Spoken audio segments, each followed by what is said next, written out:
Hey everybody, it's Chris Widener, and I'm here with your tech coach for 12 Coaches, Chris Pirillo. And I want to ask you a question today, Chris, about Gmail for business.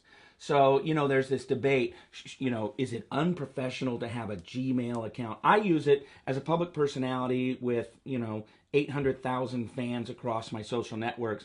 I have a private Gmail account that I use for personal interaction. And then if they come to my website or whatever, we have that professional account, Chris at Chris Widener or whatever. But then every now and then people say, well, it's not professional to have a Gmail. They think you're, rinky dink or whatever.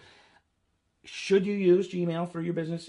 That's one question. And then secondarily, is there a way, I think there is, where you can actually tie in a Gmail app or something so that it works on your corporate structure and can pull it in? So talk to us about Gmail for business. Sure. First of all, I sit on the side of you should never share an at Yahoo, at Hotmail, at AOL, at Gmail account like on a business card or Right. anything that's public.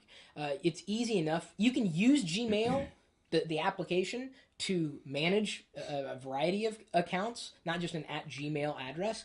But putting that out there is the first thing that people see. It doesn't take anything to register a domain name. I mean, it costs nothing or relatively nothing, and you're putting forth that level of professionalism. Yeah. Okay. And it doesn't mean much, and it doesn't take much. So Right. to me, it's a non-issue.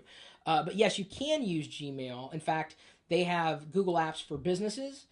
Or for domains that you can purchase Gmail services for your domain. And so you could use the familiar, if you know how Gmail works and the Google Calendar and everything, you could use that for any domain that you own. Is it sort of like Microsoft Exchange was? Yeah, kind of.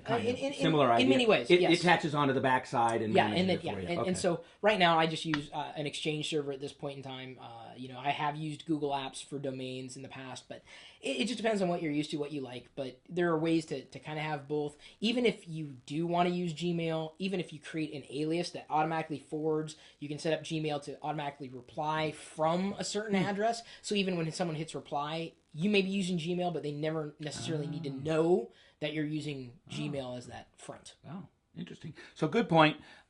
Use a professional domain name, and if you want, you can tack some stuff on the back end using Gmail or other things like it. But great point. Maintain that high level of professionalism and get a domain that's unique to you that shows that you own the business, it's your business, it builds the brand, and those kinds of things. So good point.